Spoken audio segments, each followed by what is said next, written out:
What's going on, guys? Welcome to this episode of Your Fifth Friend podcast, where we are believers that you are a combination of the 5 people that you spend the most time with. And unfortunately, not everyone has great resources of people that can provide great information to them. So we are here to be your 5th friend and hopefully provide you with the knowledge and or entertainment necessary for you to continue to progress in your day-to-day. How's everyone doing after the 4th of July? Burnt to a crisp. Physically or mentally? Oh, physically. Mentally, I feel like a daisy. I feel fantastic. You're not that red, though. You're pretty decently bronzed. He was hiding under the umbrella the entire day. I didn't go into the water once, but dude, I almost passed out cooking for everybody. It was so hot, double grills going on. I was about to collapse. Luckily, Pellegrino saved the day.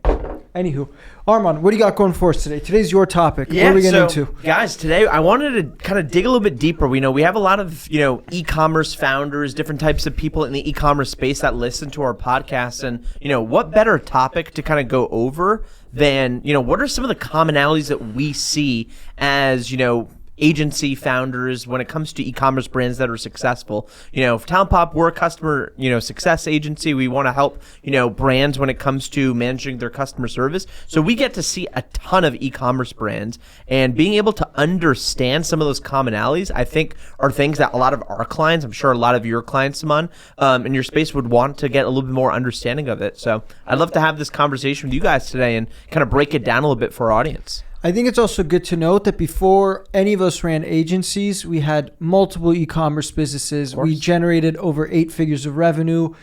It's been 8 years since we've been doing this. So we know a thing or two about what works and what doesn't. I'm going to shine some light on the financial side because I see everybody's books all day long, and I have a plethora of people that are under our wing. I get to see what they buy, how they buy, where they run their ads, and everything in between. Sure. Some of the most successful clients of mine have a couple things in common that they do really well. The first one is they don't overspend on inventory. That's a huge one. When people start getting successful with sales and they see volume ramping up, you tend to get really excited. You tend to go a little bit out of your comfort zone with what you really need, thinking that like, oh, this will continue. It's always going to grow, et cetera, et cetera.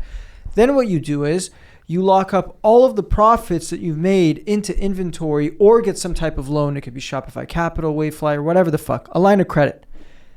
You bring in all this inventory, and then all of a sudden what was going really well for you like a month, 2, 3 months ago, any transitory period while you're waiting for your inventory, isn't the same. Now you've spent all that money. You may have a line of credit and you're not getting the sales that you once had, and nobody's going to buy your product. From a sense of if you ever wanted to liquidate it and try to recoup that money, it's almost impossible to do so. It's not generic anymore. You have your branding, you have your this, you have your that. So number 1 is inventory. Number 2, what I see really often is people overspending on their media channels, specifically Facebook, trying to quote unquote buy market share. But in reality, what's happening is you're not breaking even on these purchases. Your subscription lifetime value isn't up to what you think it is. Mm-hmm. And really, like, the cold hard truth of it is you're probably doing a really shitty job advertising, and you're trying to justify it by, oh, we're buying market share. When the reality is either your conversion rate's not good, your ads are not good, your creatives are not good, your product could be placed better, it could be more expensive, whatever that is. There's a lot of nuance. That's a problem. The third one is, and this is terrible that I see day in and day out, everybody's overspending on software and on agencies that aren't doing well for them. Like, I see people spending literally 15, 20 grand on photo shoots that somebody could buy or rent a camera for and do in their garage with a backdrop for maybe $400 or $500, including the talent. So it's like, and that's just one very small example. These are all things that people do poorly, which equates to probably 90+% of people. The ones that are smart are not highly leveraged with debt. They're spending their money and reinvesting back into their product while also safekeeping money for themselves. Like, they're actually paying themselves. So if anything goes on with the business, at least I got paid. That's one thing I don't see happen very often. They're very good with their ads, and they usually have an omni-channel presence. What that means is they're on Shopify, wholesale, Amazon FBA or FBM, or some other channel that can support the sales of the business if one of them are distressed. Total ROAS, and I'm talking total revenue versus total advertisement. If you really want to do well, you want that to be like a 3-to-1 or a 4-to-1 split. So those are the things that I'm seeing. And they've been around for a while. They keep it simple. They don't have a lot of agencies. They don't have a lot of hires. It's just a couple really key, smart people that are placed in the business that know what the fuck they're doing, know how it can scale, and they keep it simple. So that's what I got. I got one question there then. I want to let Ashton kind of break it down a little bit more as well. But when it comes to the inventory side of things and people overspending on inventory, do you guys think that's a result of poor inventory planning and not actually having the right data, the right forecasting to know how much they should be, purchasing, and not knowing their lead times properly? I think it's a data issue before just kind of saying, hey, I'm excited we're getting a lot of sales, I just want to invest. I think it's more of a data issue, but I'm curious, Ashton, what your thoughts are here. I think it's a combination of both. I think some businesses just, like, the business itself just requires a lot of inventory. Like, one of our first businesses that we actually operated and ran together was for medical scrubs for nurses and doctors. The amount of inventory that's necessary to produce medical scrubs for nurses and doctors, which is a great industry to be in, but the inventory management and amount of inventory you need on hand and cash on hand is absolutely insane. You need extra small, medium, large, extra large, all the way to like 4XL for tops, for bottoms, and colors, for talls and shorts, and then for colors. It's a disaster because it's black, navy blue, seal blue, royal blue, maroon, gray, whatever, hunter green, all of that stuff. The amount of SKUs you need on hand is absolutely insane. No matter what, damn if you will, damn if you won't, like, you just have a shitload of inventory required to run and operate that business based off just the unit economics of the overall business. Whereas if you are selling, for instance, like, I've seen some really cool companies that are selling like shower heads, for instance, and it's like, dude, you have one SKU of a shower head and then one subscription product that goes along with it. Even if you fuck up and you order twice as much inventory, it's one SKU. You will eventually sell that SKU. The danger happens is when you're opening up SKUs that are just going to become unsellable, because then maybe your gross margin is 80%. It's 20%. Your COGS are 20% of what you're selling for. But if you need to maintain 100 SKUs or 50 SKUs, you have a shitload of inventory on hand, and it becomes almost impossible to take cash out of the business. You're always just just sitting on tons of inventory at any given time. One thing that people overlook too, specifically in the apparel scenario, is that if you want to buy a set of something, and let's say you have the top in your size, but you don't have the bottom in your size, they're not going to purchase from you. Yeah, and then your ad results fall apart, and it just becomes an L altogether. So it's like it's a domino effect of destruction. But like, cool. So that's apparel. But at the same time, there are, like, though it's tough to run apparel because of the amount of inventory, there are companies that are absolutely crushing it with apparel. There's like the Builts, the True Classics of the world. Like, those guys are holding shitloads of inventory because they have SKU sizes, colors, maybe not as the figs for the scrub example I just went over. One of the most successful IPO'd Shopify stores that of all still time. profitable. They're still kicking ass. But like, based off their marketing and everything they do and the opportunity, if they didn't have the inventory constraints, I bet they'd be kicking even more ass. You know what I mean? With that, it's tough. And I feel like in order to succeed there, you and your manufacturer need to be absolute partners. You need to be getting crazy terms on the inventory that's coming in if you want to survive with an organization that's going to be holding that much inventory at any given time. You're playing on a little bit of hard mode at that point by just having all of those SKUs. Way more than hard mode. And you have to think about turnaround time, let alone terms. Lead time, turnaround time, shipping time. It's freaking difficult. But at the same time, like in that medical scrub industry, I'd rather be doing that than selling t-shirts and be just a standard apparel company at that point, because then with medical scrubs, it's a uniform. They're buying more and more of these every single month. Monday through Friday. You want different colors. They're not going to wear the same one over and over again. You'll be a lifelong customer. The LTV of that brand is really, really massive. And that's what goes to, like, now if I want to spin over to like outside of inventory, what I think leads to success versus failure is having a little bit more of like a long-term mindset. You spoke about it earlier. It's brands, I think, that succeed are the brands that can, rather than pay attention to the LTV versus the AOV versus CAC ratio of paid media, they have something that the customer actually wants or is subscription oriented that allows them to play the LTV, lifetime value, versus cost per acquisition game. Because when you do that, you are playing a much, much, much better game to be playing, because now you could spend to be advertising knowing that second, third, fourth order comes in.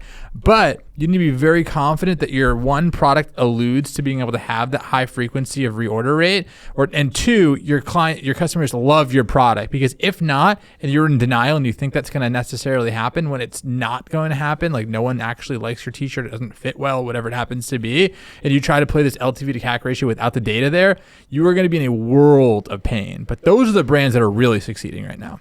I think one thing to also think about, just like high level looking at it, the word that we're not using stores, we're using the word brands, right?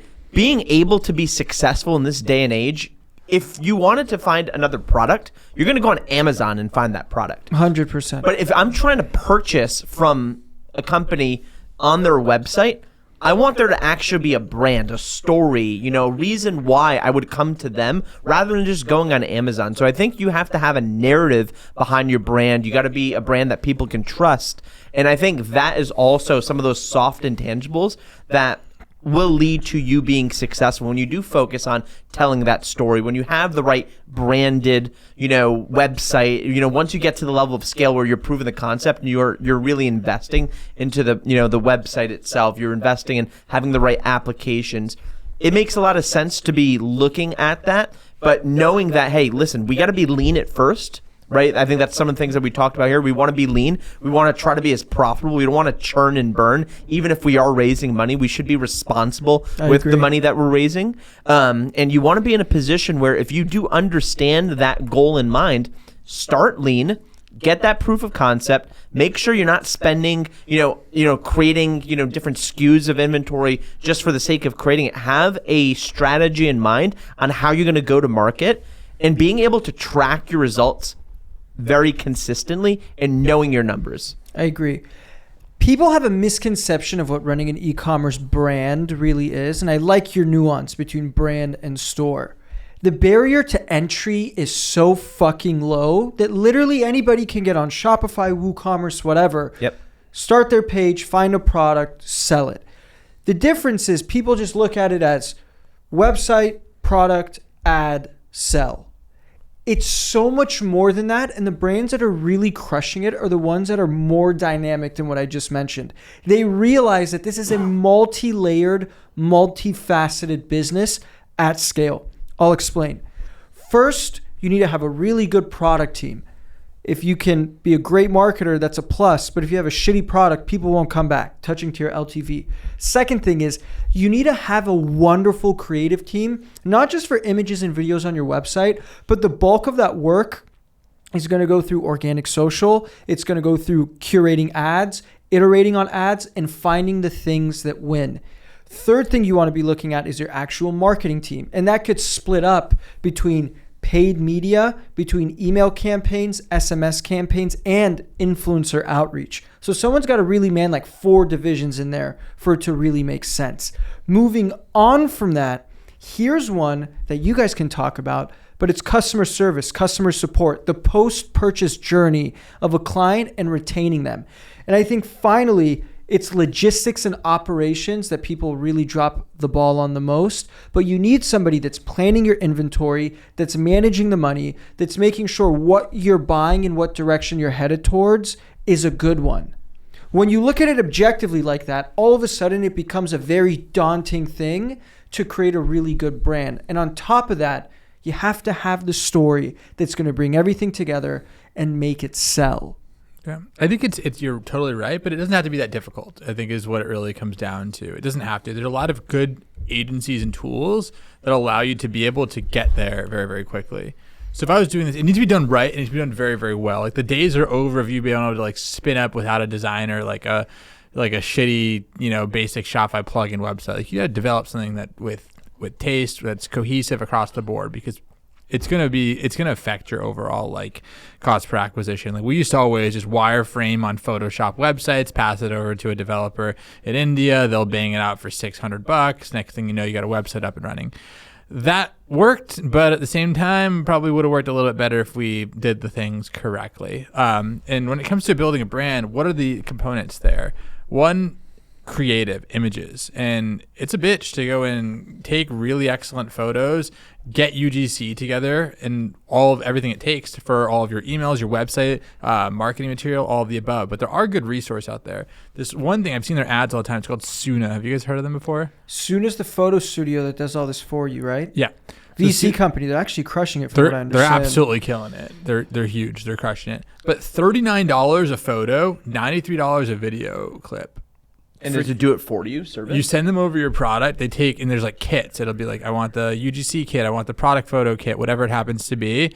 And you like, there's little upsells of like, you want a hand model, you want them to do their nails, all that stuff. But it's like really high quality shit, and it's not that expensive.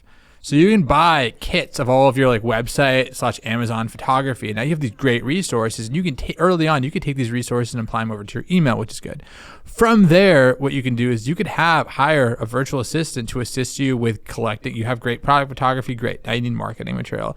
So now you can go and hire someone, a virtual assistant, to assist with all of your influencer outreach. And from there, they can assist with seeding lists of influencers together, getting product out, sent over to them, trying to collect UGC content that was created by them. And now you have the strong UGC. On top of that, there's a lot of agencies and providers that help you out with that. But I'd recommend doing it yourself with real content creators, or the content's probably going to really suck and not going to resonate. But you can do this. You'll collect the UGC. You might get some exposure out of it. Who knows? Who cares? But you're collecting that UGC. Now you can take this UGC and run it. One, host this testimonial like these on your website. So now you have these testimonials planted on your website to hopefully increase conversion on site. But you can take these raw UGC videos, run them as ads. You can create cuts of the UGC videos, run those as like mashup videos. That's what we did a tremendous amount of. And now you have the website there. You have email marketing going out based off plugging in some of these Suna photographs, as well as some of your UGC that you have in your emails. You're pumping out email as well. And you have ads created by UGC. Like that's the starter kit for being able to like get this off the ground and running relatively successfully, not having to go and hire models, photographers, get a studio space, get someone to edit all of this stuff just for it to suck. That's why I like servicing e-commerce more than I love e-commerce. There's too many variables to deal with when it comes to running a brand versus it's a much more singular defined journey when you're supporting them. Like the Sunas of the world, like the Triple Wells of the world, like the Klavios of the world. And what's nice is whether e-commerce brands come and go, e-commerce is going to be around for a very long time.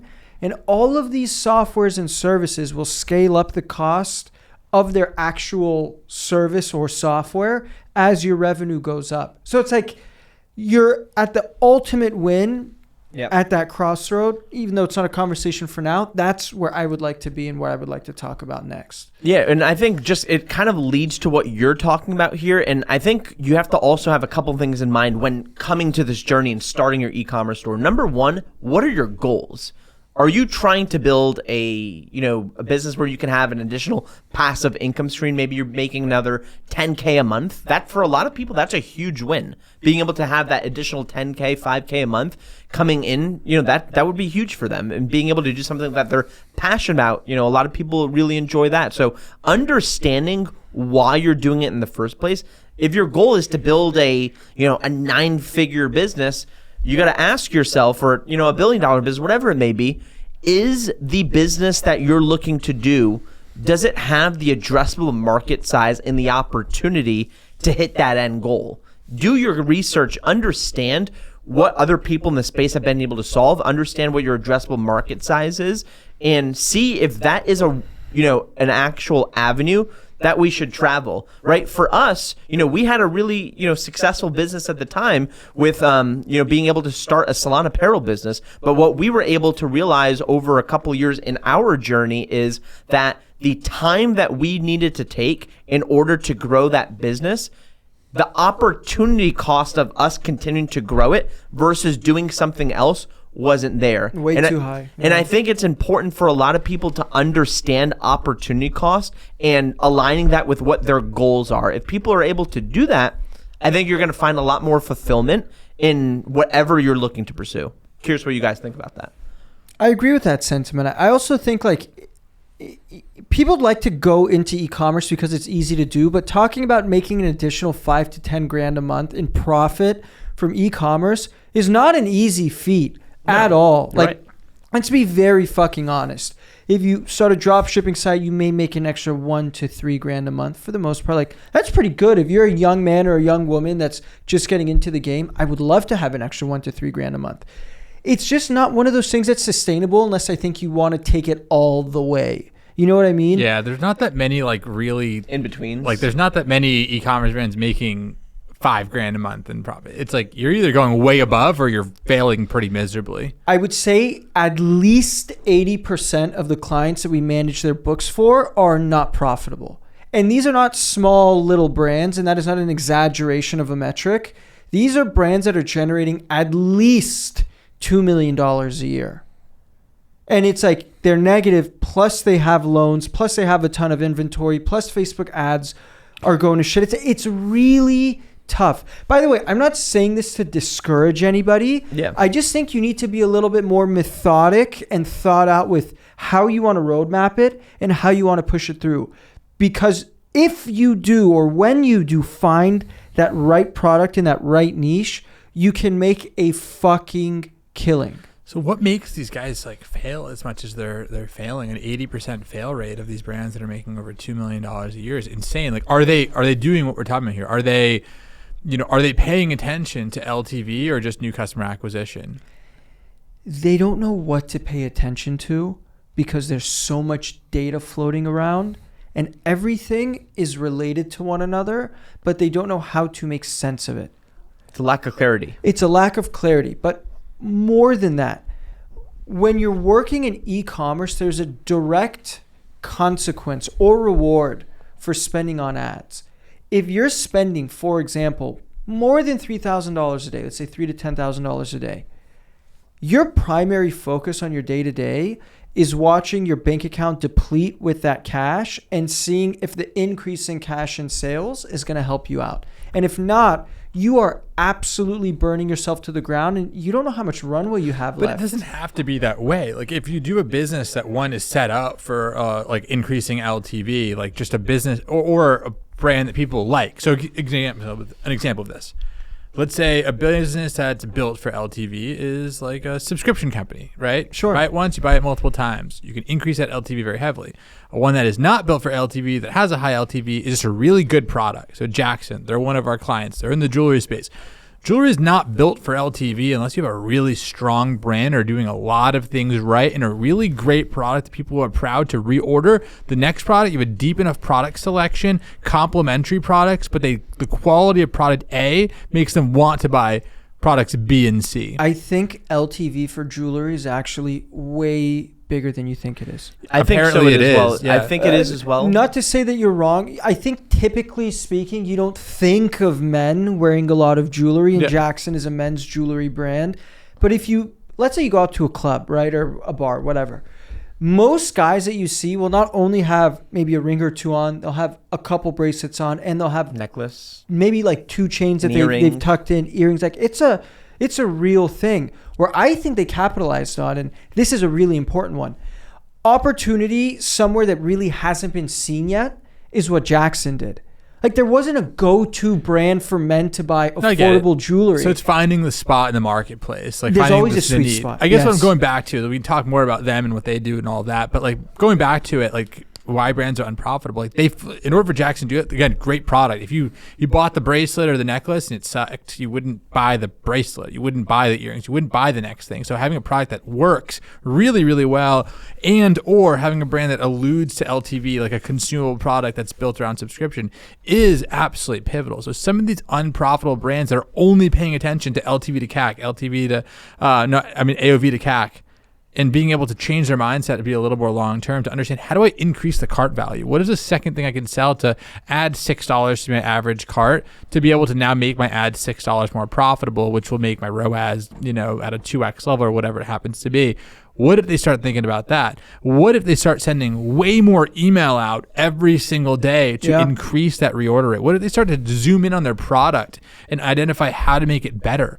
And actually get reorders? Or how do I get that next complementary product there? Because then if the number one, maybe the number one, but if the only thing a brand is focused on is their ROAS on their ads, that's one of the 3 potential levers that they can be pulling in order to be successful. And if that's your only lever that you're paying attention to, it's a race to the bottom. You're going to, Facebook is just whooping your ass. I think for me, honestly, it all comes down to understanding your customer. If you don't understand their, buying behaviors, you don't understand the things that are, what they want, what are the journeys that they go through after they make their purchase?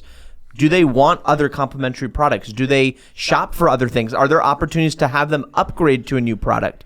You should understand inside and out what your customers need, when they need it, and be able to fulfill their need with product offerings. And I think not enough people really think about, what that post-purchase journey is once they've acquired that customer. The hardest part is to acquire that customer. Once you've acquired them, then you need to make sure that you do a great job from a customer experience standpoint, as we were talking about earlier, and give them the right products at the right time. That's what it comes down to. I'll give you 3 perfect examples of companies that do a really good job at this that I have personally purchased from. Sure. One of them, they're called Charles Tyrwhitt or Tyrwhitt, whatever. It's like they sell button-up shirts for suits.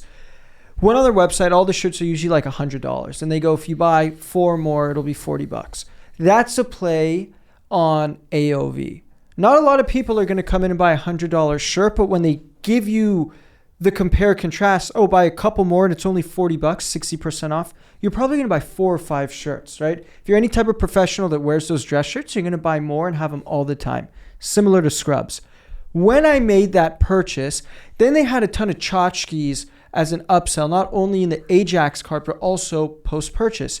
You could get a pair of cufflinks for $20. I bet it costs them sub $1 to bring in.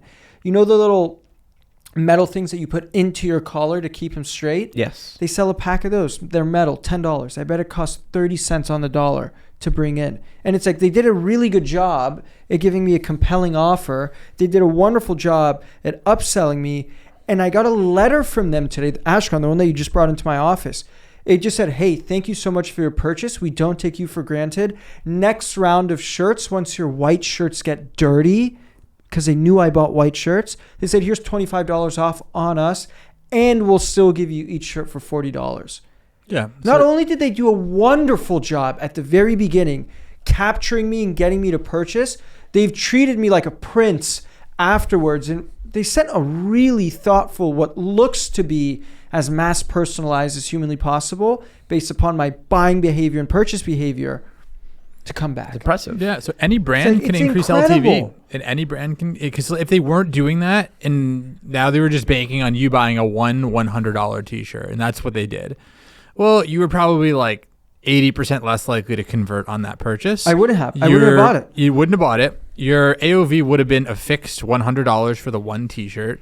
Depending on how much you liked it, you might potentially buy another one in the future if they didn't send any kind of messaging. But in this case, it's like you bought 4 shirts, you fell in love with it. You're going to want to fill your closet up with all their shirts. The LTV is going up. They give you an offer for $25 off your next batch. So you're already saving on there. Who knows what they have up their sleeve later. They probably upsold you a couple items in the cart just to get that AOV up even further. And that's all just profitability for a brand. But you can say, like, on the left-hand side is the way not to do it. On the right-hand side is the way to do it by taking an AOV as well as increased cart value as well as LTV approach to e-com. And like, that's what any brand can be doing to be successful. And it doesn't matter what you're selling. I think there's always that opportunity. Think holistically of what your customers want. Source that material. Make sure it's good. You're not here for one day and gone tomorrow. Make sure the product and the brand is good. And then that's how you become successful. I think if you're doing that and you're being responsible, you should not have an 80% chance of failing if you're making $2 million a year. I agree 100% on that. But it's harder than you think to actually put those pieces of the puzzle together. I get it. Who's the company? One of you two told me this. I'm sure it was one of you two.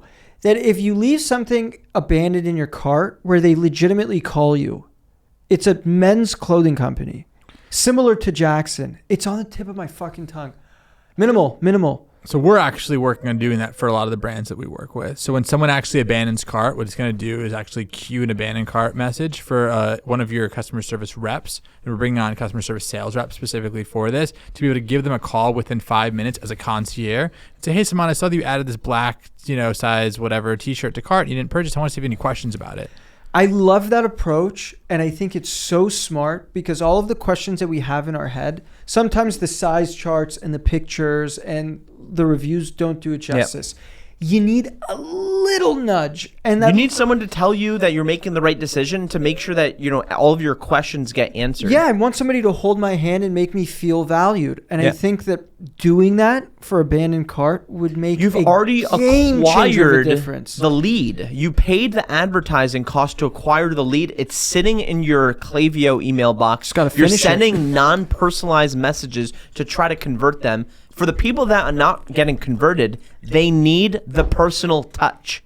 Have a conversation with your customers. Get to understand why they didn't get to the final, to the finish line there, and have your team finish up that conversation. So much opportunity there. It's all gravy once you're able to convert that person over. And if you guys are wondering, how do you get profitable? You do the things that other brands are not doing. I agree. That's what you need to do. And this is a relatively simple thing to do as well. Like, if somebody has a question on a black t-shirt, how many iterations of that question could there possibly be? Yeah, it's not that difficult. You just need the horsepower in order to man it. And that call needs to come in quickly, 5 minutes after the cart gets abandoned. So if you think about what ends up happening, let's say a brand gets 100 purchases a day. They probably have 300 abandoned checkouts at that point. Yeah. Of that, they have 300 people to call. Let's say you call 300, you have a 25% take rate on that 300. You might have 75 people there that you're calling. You should be able to convert 25% of those 75 people into customers. Now you convert those into customers. You just increased your net conversion rate on site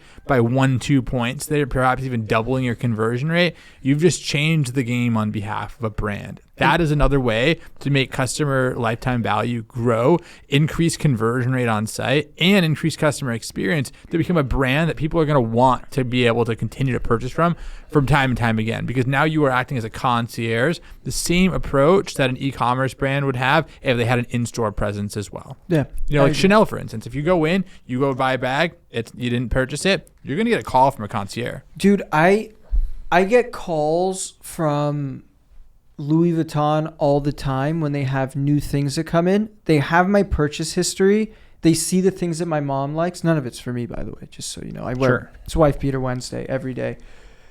But they'll call me like, hey, I saw that your mom bought this a couple months ago. Here's a new thing that came up. Would you be interested in it? You're one of the first people we're going to call. Now, we all know that we're not one of the first people they're going to call. They're going to call everybody and their mother.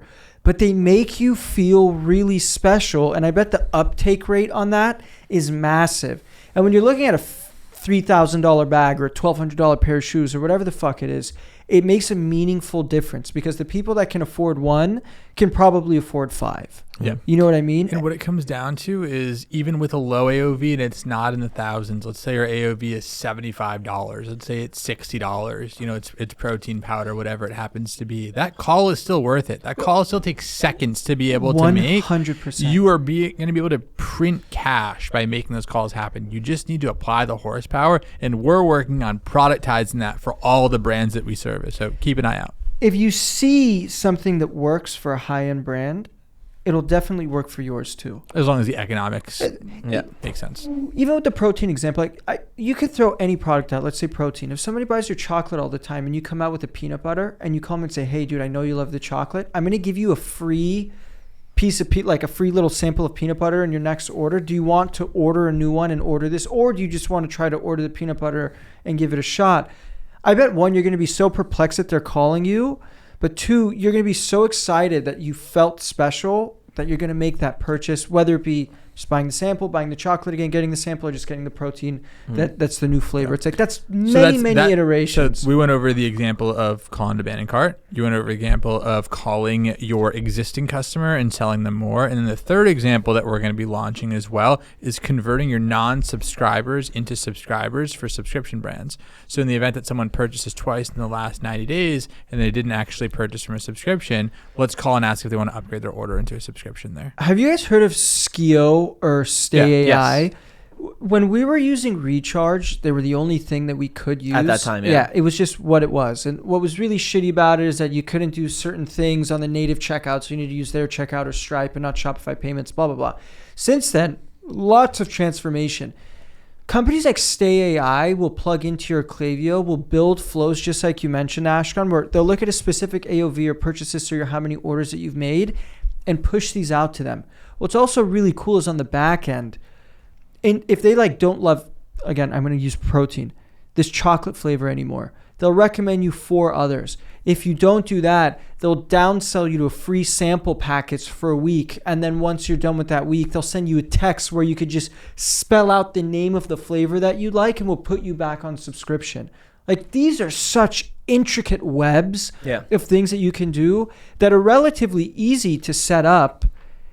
And if you have, I don't know how much traffic coming in a day. Let's say you have 500 customers, which is a very small amount, 500 new customers a month, and you build that over and over and over again, your LTV would kick ass. You would have more people on subscription, and now you could look forward to MRR rather than having to fight to the death for new acquisition every single time. And obviously from a business standpoint, subscribed customers from a enterprise value standpoint are worth a lot more than non-recurring customers. So huge. It makes your business more valuable by converting them over to that subscribed customer. But let's take a step back here. We talked a lot about some really good examples of ways that people can win in e-commerce, and I want to kind of bring it back to more of a broad conversation. What are some of the other ways that brands can win? One thing that you did mention, I think it would be worth kind of talking a little bit more about, is working with the right agencies, working with the right partners. There's a lot of great partners out there. There's a lot of not so great partners. So how do you go through that due diligence process? What are the things that you should be asking as an e-commerce brand to vet out these potential agencies and partners so that you're building that team of people that are going to be helping you win? I have a couple of really simple requisites. The first one is, and this one's going to sound a little bit weird, but if they're on and popping on Twitter and people respect them, that's a really good sign, because the DTC Twitter world is filled with a bunch of fucking dramatic Karen hyenas that will piss on somebody if they're not doing what they're supposed to. For sure. And praise them if they're doing anything decently well. Second one is that they do not run ads to acquire business. If you're running ads showing me your ROAS or talking to me about how I could autopilot this, autopilot that, you can go fuck yourself. And I think a third thing is, it's if you don't know about them, you're probably finding the right person. If you've heard about them a lot or seen them advertise again, the low profile ones that are to themselves, those are the ones that you want. I like your first piece of advice. Not the biggest fan of number 2 and number 3. If they're low profile, maybe no one knows them at all because they haven't done anything. It's one way. For me, low profile in the sense, and I want to be clear here about being humble, not bragging about we did this ROAS and that. Or that to me is an indicator that you're a fucking bozo. So in terms of how your brand communication is, not necessarily your brand awareness. Yes, okay. Got it. I agree with that. I think to me, the number one thing I'd be looking for, and the biggest shit test is all right, just show me. Just open up an ad manager of 5-year client, not one, where you are spending the amount of money that you're going to be required to spend with us, which is $2,000+ a day. Show me their active profile of the last 7 days. Just open up 5 of them. I don't need to see all of them, but just show me 5. And if they can't do that, or if they give you the, dude, we're on NDA, I can't do it, or I can't disclose our client information, see you later. You're dealing with absolute fugazi. We get asked all the time, okay, can I talk? And that's one piece. All right, I'll absolutely show you all day. Not a problem whatsoever. And then opportunity 2 is speak directly to their customers. about the experience they have. And only do that when you're actually serious. Like, don't waste their time. Don't waste their customers' time. They don't want to have to reach out to their customers and ask for favors because it's an inconvenience to their customers and their clients. But with that being said, if you have narrowed it down to your top 2 or top 3, talk to their brand's customers. Talk to them about paid media. Talk to them about their cadence of communication. Talk to them about their quality of coming up with ideas for creative. Talk about them, how often you guys are having meeting up and discussing results. Talk to them about reporting and how frequently you guys are reviewing all the data. And talk to them about their testing philosophy of how they're A/B testing results and their methodology around that. From there, you'll get a good idea if these guys are legit or not. A couple things to add there on top. I like a lot of Ashkan's ideas. I think a couple things that you should be thinking about is, who are the people that are going to actually be supporting you during that journey? Who, like, you're working with an ad agency. Are you working with the person that you're talking to in that initial conversation? Are you working with, an account manager? Are you working with a group of people, right? I think you should get to know who are the people that you're working with. What types of campaigns have they ran in the past, so that you can actually get to know the people that you're going to interact with, because You got to like them. you got to like them. They have to align with you. You have to have that synergy, right? If you don't have a proper synergy with the agencies that you're working with and the people that you're in contact with, you might be losing out on an opportunity to actually come up with that next aha moment.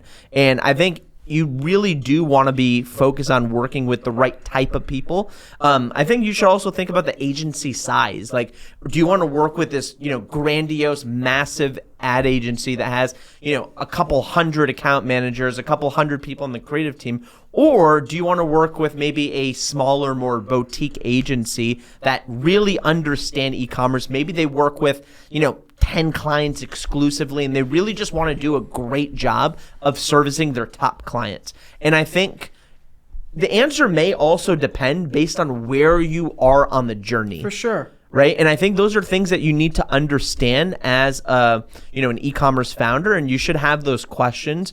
You should be prepared to have those questions when you're talking to these agencies.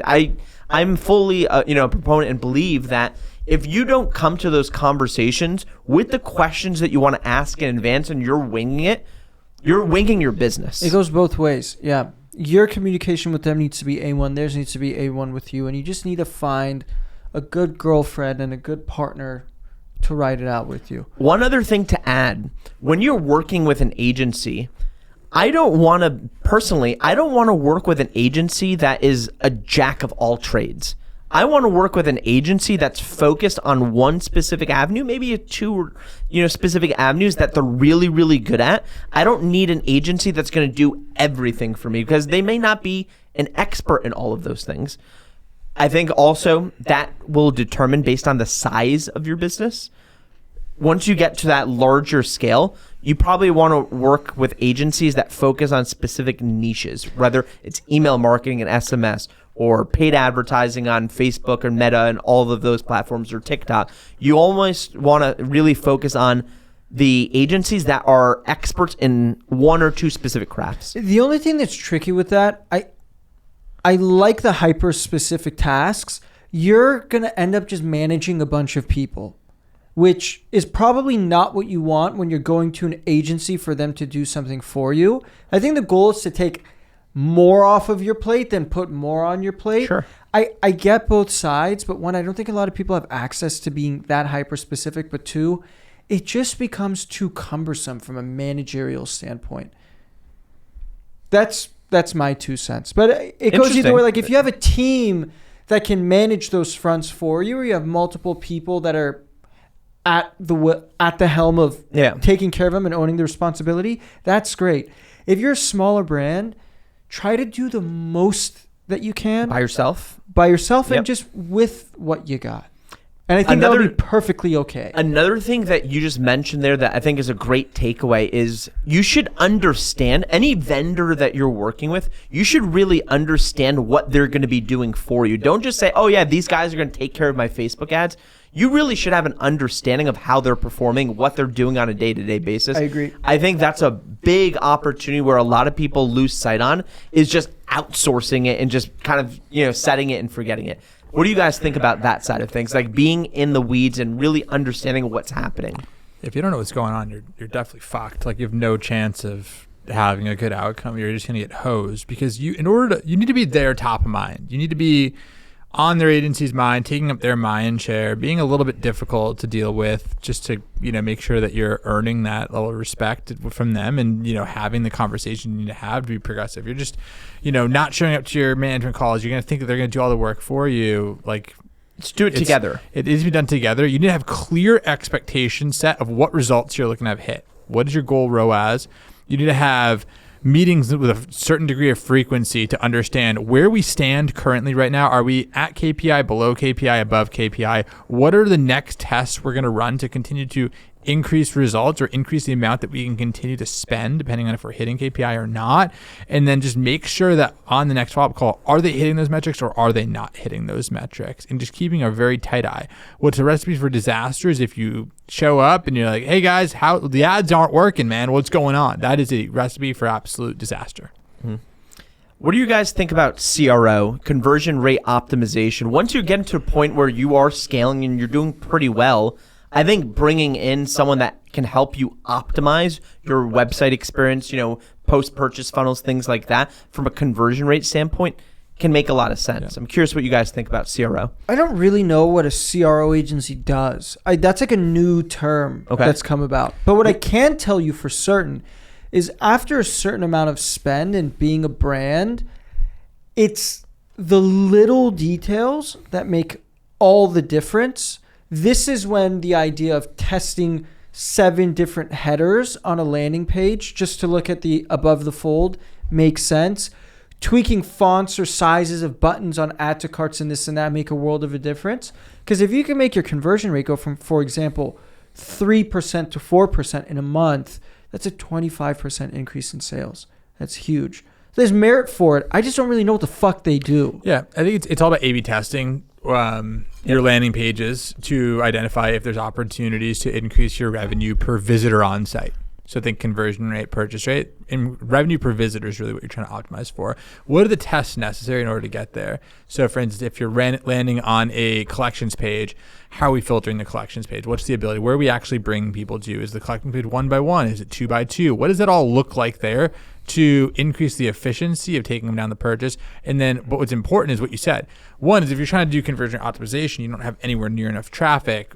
One, you're not going to be able to read the results quickly on like what's actually converting or what's not. It's statistically insignificant. Yeah, you don't have enough data to go ahead and do anything with it. And then point number 2 there is even if you did manage to increase the conversion rate on site by 0.2% through that one test, like you're not getting anywhere near enough sales for it to be worth the X amount of thousands of dollars you spent for that monthly bill. But I do think it's a massive lever to be able to pull to identify how you can go and increase LTV. But I think what you could also do before you get to the point of hiring a CRO agency to do this work for your site is just go dumpster diving through brands that are working with your favorite conversion optimization website and look at every single thing being done on their site and understand that it's all methodical. It didn't just land there based off Shopify's template. The same exact way that ad library came in and changed the game, you can harness that same exact potential just plugging in your email to your favorite brands. They'll take you through the journey. It's crystal clear. If you literally just screenshot all of their emails or texts that they sent to you and put them on a roadmap, that's your 1 + 2 = 3. And guess how much it costs to do it? Nothing. Don't steal their shit, but definitely learn. No, fuck it. Steal it. Steal it, but change your product. Steal it. Just change it up a little bit. Here's what my thought was. A little bit. I thought what I thought was like a golden idea is if I create like saman.welcome@gmail.com and then like that email opts into just the welcome series, and then saman.abandonedcart@gmail.com just goes into their website immediately, abandons cart. Saman.purchase goes down to their website and makes a purchase, and now you actually have all of their, and then you do browse abandon as well too. And now you have all of their top most common funnels that they're running across the board built out, and you can run that. You could then take a look at their website, take a look at their landing pages, and take a look exactly what's going on. You can take a look at their ads library and take a look at exactly what's going on. And new, just launched pretty recently, is Google just launched their ad library. I'm not sure if you guys saw that. No. No. Google ad transparency. So now you can actually see AdWords of the exact AdWords copy that brands are running for AdWords spots. Wow. You cannot see what they're targeting, just like on Facebook, you can't see what they're targeting. But guess what? Facebook, it's just open targeting for the most part, or retargeting, or lookalikes. But on Google, you could actually see what AdWords people are typing for. So in our space, like I can take a look at our direct competitors and see what their Google AdWords looks like, and then we can go ahead and run similar at what I'm assuming they're targeting, which I think is another win now at this point. I think this is a great idea for everybody to showcase other people's ads. And I don't know if steal is the right word, but I'm just going to use steal what they have going on. It works for you as perhaps the smaller brand because now you could take some market share and be competitive with the people that are bigger than you or the brands. Second thing to that, which is really cool, is that the actual media channels are winning. Because now they have people that are imitating the other people that are winning, so they're going to spend more money with you because you've just unlocked that layer for them. Yeah, I don't think you need to like learn and like iterate. Stealing, it's learn and iterating. But I don't even think you need to look like very linearly at your industry. Like you don't need to, if I'm selling, let's say, protein powder, I don't need to look at all the protein powder companies that are out there. I could take a look at any other industry that sells like repeatable products. You know what I mean? If I'm selling dog food, I could take a look at protein powder companies. If I'm selling necklaces, I can take a look at brands that are selling t-shirts. Like there's a lot to learn horizontally rather than just vertically at your industry there. Yep. Yeah, I agree with that. One last thing I want to touch on are the goons that are running courses are masters at CRO. Anybody that's building ClickFunnels, and I really I applaud these guys for doing this. They are so hyper specific and detail oriented with the bounce rate on the page, how far they've scrolled, what they're clicking on, what their conversion is.